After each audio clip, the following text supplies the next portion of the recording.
बियाहल मरद के भैया ना कहली कबिया जौन बात होना में सैया है बात खत्म बात होना में सैया है बात खत्म बोलिए झगड़ा मत करो विवाद ना चाहिए सुनो कुछ नहीं के बोले के सुनो गाइए अंगूरी नीचे करके लो अभी शुरू कर अंगूरी नीचे करके तू अंगूरी अंगूठा काहे से करता तू अपन गावई गावस जब तीनों आदमी अपना गाड़ी बोलू जी जब तीनों आदमी के संग में गावे के बा तो अंगूरी या बंदूक हथियार का देख लो रुको तू हट अरे दादा शुरू करिए ना गोलू जी आप गाइए ठीक बेटा हम हैं आप तू माइक दो नहीं आप उठाइए तू हट तू तो और बाड़ा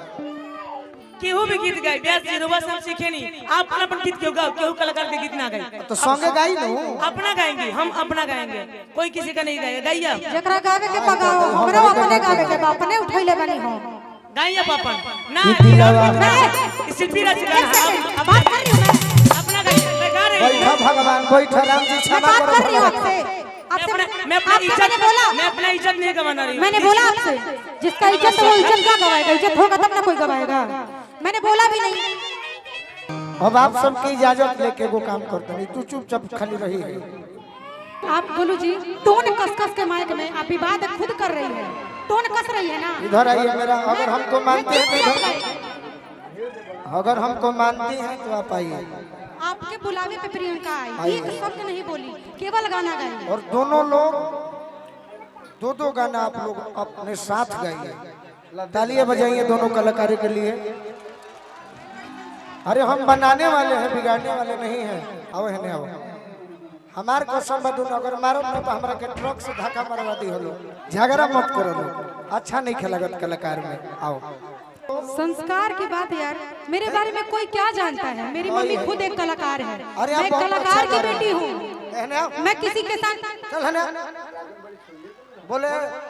मेरी शादी होगी तो दुनिया देखेगा चल जीवनी नहीं तुम खेल मैं नहीं कसती मैं गोलू जी का हटा के मत बोलो जो मैं परिवार बा हमारा मैं गोलू जी का आग्रह की दो सौ होने की मर ले कबिया अरे बाप रे संस्कार बता बात कभी अपन ही अपन है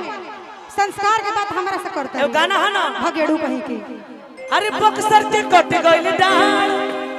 अरे लागल ना बलिया में लो बक्सर के कट गइल जो बैठा दीजिए प्लीज अरे लागल ना बलिया में लो ए जाने आरा में ए जाने आरा में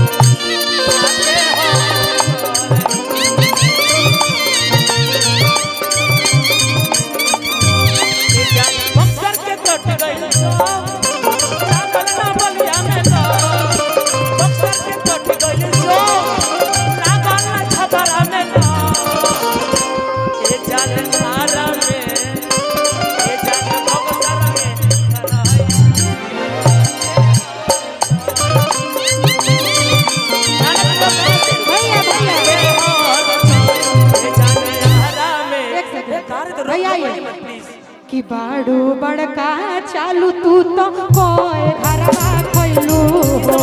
गाना पे गाने का जवाब गाने से लीजिए बाड़ू बड़का चालू तू तो कोई घरवा खोलू छोड़ी के भातार तू यार को खोलू हो छोड़ी के भातार तू यार को खोलू हो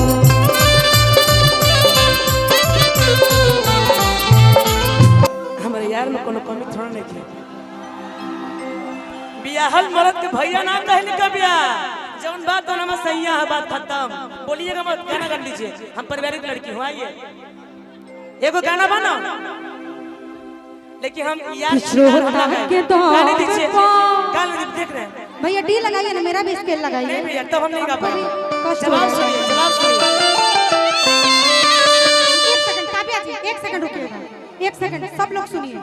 प्रियंका सम्मान की अपना गाना गाई यार बीच बीच में टोन कसने की क्या जरूरत है आपने शायद अपने पे ले लिया प्रियंका वो लड़की है ना प्रियंका वो लड़की है रिस्पेक्ट की है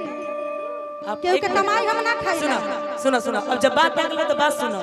भुला के लिए रूम पे चाहिए तो सराह के दम पा बोल रहा नो बोलने दीजिए लेकिन हम का कहो कि श्रोता के दम पा कि झंडा लहराइले कि नाम हो जबरदस्त जिला हिलाइले। जगदम्बा बाबा जबरदस्ती ना हो प्लीज, मैं गा रही हूँ तो मुझे गाने दिया जाए। अरे पहले पारा पर गाओ, गा लेने दीजिए प्लीज, मैं खुद ही अपना इज्जत बचा रही हूँ प्लीज। हेलो घर वाला गमा नहीं छोड़ा दिया। जयप्रकाश में एगो हम बात कही, हमार गलती तो बा ना, हम तो सोचत नहीं कि दोनों संगे मिल के रहे लोग। सुनो, एक एक गाना आप पूर्वी आप एक गाइए, एक पूर्वी आप गाइए सोहर में। बिल्कुल रुक तू एगो गालो बाबू, अब बीच में जवाब सवाल यार मंच है, मनोरंजन में होता है, क्यों दुख मानते हैं आप लोग। हाँ प्रियंका जी आप बैठिए थोड़ा,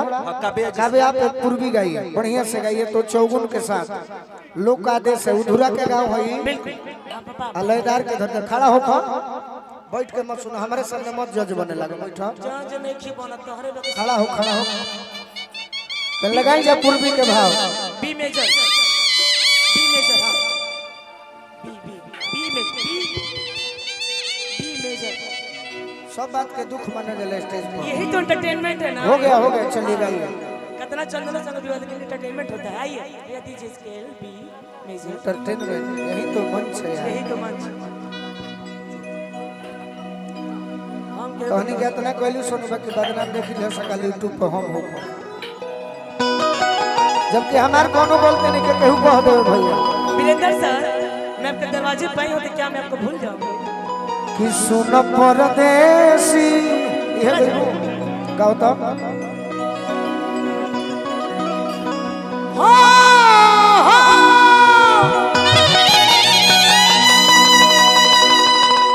लेकिन मैं उम्मीद करती हूँ कि इसका जवाब मुझे पूर्वी से ही मिले प्लीज। नहीं हर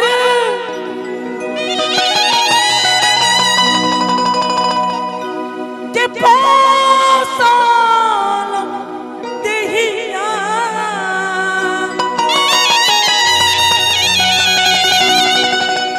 ससुरा भइली माटी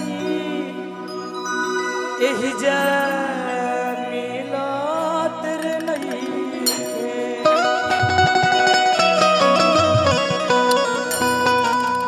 बात के राजा जी से है जी, हम रानी घर से आइल बने, ऐसा ही मिलते नहीं थे मर्दा का हमारा के और दूध दो ही खाती फिर के मोह के एही जमीन त नइखे।